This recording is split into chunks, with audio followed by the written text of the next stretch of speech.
Happy Peeps, Suzanna here today. Welcome to the June A Cherry on Top YouTube Hop, where the theme is flowers. So you can see I have die cut flowers, and I have used those die cut flowers to bring color to my layout because really there isn't a whole lot of color other than blue and green to these photos. So I am working on the title, aka the header of my layout first. I have some really old Avery L metal dies, and so I am not even sure that these are available anymore, but you could use any metal die that is an alpha. Just remember that you need to do them not in a normal order, right? If you want to be able to read them, you've got to put them so cut side down so that the cut surface is what is going to be removed. So you can see I have my love-hate relationship with my T-square, but I have actually pulled it out and used it to line up the letters, and I've run that through my manual die cut machine. I didn't have enough N's or E's. There's only one of each letter, so I'm going to run that through again with the E and the N to complete the title. As you can see, I've already pre-laid out the photos and the frames just because it took me a really long time to actually film this video and get it set up the way that I wanted. There's a lot of determination of placement of things, and I really didn't need you to sit and watch 5 minutes of me drumming my fingers trying to figure out what it was that I was doing. So I used artist tape to hold those letters down, and you have to be careful when you pull artist tape. Some tapes can be more permanent than others, so you have to pull up kind of at an angle in order to not pull your paper up. So now I'm also going to cut out the leaves and the flowers, and I'm using metal dies from Waffle Flower. They are called the Sweet Daisy dies, and I'm using pattern paper from Honeybee Stamps, and it's called the Happy Hearts paper pack, and that is double-sided 65-pound cardstock. There are 24 sheets, and there are a bunch of different, 2 of each design. And it's a 6x8.5 pad. So I'm going to cut out a bunch of the 3 different flowers and then the 3 different insides, or the center of the flower there. So I'm pulling each of those things off that I want to use. And I am also cutting out the frames.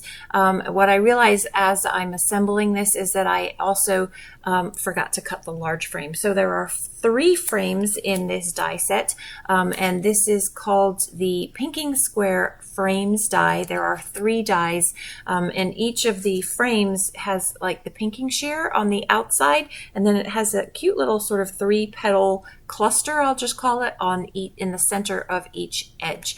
So I'm cutting that out from the blue, and then I am using the floral paper, which you'll see me pull out there you go. I will fussy cut those. And then that plaid on the diagonal I'm going to use to back behind the title, and you'll see what I mean about that.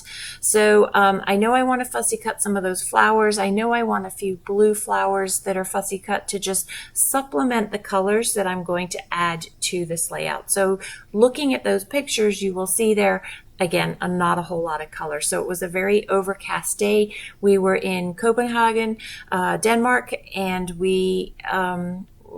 this is called the King's Garden. It translates in English is what I'm not even going to try and say it because I know I will not say it right. But the name up the top, the title, is translated to, in English, the King's Garden, and this is the outside, the King's Garden. And then we went into the palace and saw the crown jewels, and they are remarkable.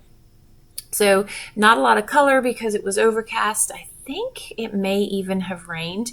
And so I added color to the layout with these pattern papers and the flowers. There were some flowers in bloom. So this was about this time last year. I want to say it was like May 20th, maybe May 15th, May 20th. I don't have the date on there, but I will get that on there. And so now I've cut everything out. I'm going to work on this title. So those of you who follow my work know that I like texture and dimension on my pages. My texture and dimension on this is going to come from this title. So I've put the pattern paper down onto my background, my white background there. And now I'm going to load up this piece, this header, the title, title with double-sided adhesive, foam adhesive, so that I'm actually popping the entire thing up off, and it's creating shadow down onto that multicolor plaid there. So I spared you the agony of watching me put all of that foam down and pull up most of the adhesive backing, and then I'm just going to line up the corners there and see how cool that effect is with the ripped border and then the shadow that that leaves on the pattern paper. So I could have just cut out the letters with the pattern paper, but it would have created a very different effect. You would have lost that shadow. So now I'm just going to glue down all of the pictures kind of in a grid format, so kind of breaking out of the grid again. And this is where I realized that you should have seen me. I think there's 5 minutes of video that I deleted because I was looking for the frame that I never cut out. So there we go, cut out the frame, and that is going to then create the foundation for where I'm going to use all of these colored flowers in order to add color to the page. So I have taken, for the most part, the colors from the pattern paper that is in the title. That is my uniting factor, other than the green. But I really wanted the green because there is green in the photos, and then that ties my embellishments into the photos themselves. So multi-size photos, one of them is being framed by the frame, and the other frames are just serving as the grid, moving your eye around the page. And I will skip through the placement of all of these, but what I try and do is try and get just a smattering across the page. Because I don't have a lot of other embellishments, like this is literally it, I don't want to create a visual triangle because then it's too sparse and there's not enough. So I am going to just have those, I guess, 5 clusters. So I'm going to fussy cut out these 2 pink flowers and then the 2 blue flowers and add them in. They are the same sort of graphic design that these flowers from Waffle Flower are, and so they work perfectly. In order to add a little bit more dimension to the page, I am going to wrinkle up the flowers just a little bit so that they don't lay flat on the page. They kind of pop off the page. I'm also inking with my Distress inks.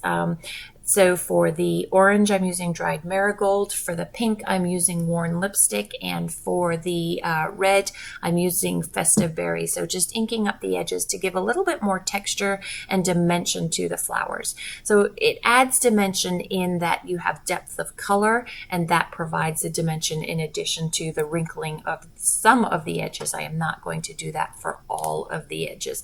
And again, I will spare you the agony of watching me put each and every single one of those down. The next step to the page is I will off camera complete the title. It's actually a subtitle. I will use letters from Pink Fresh Studio and put Copenhagen underneath there. And then I am using, these are just random dots, enamel dots. Not all of them are even enamel. They're puffy dots that I'm going to add for just a little bit more color and visual contrast on the page. So this is a YouTube hop, so be sure to head to my description box to see all of the other gals. Leave a comment down below about how you like to use flowers on your scrapbook layout, and you might be able to win a $15 gift card to this store, one random winner. So thanks for stopping in today. I hope you're doing well. Come back again soon. Take care.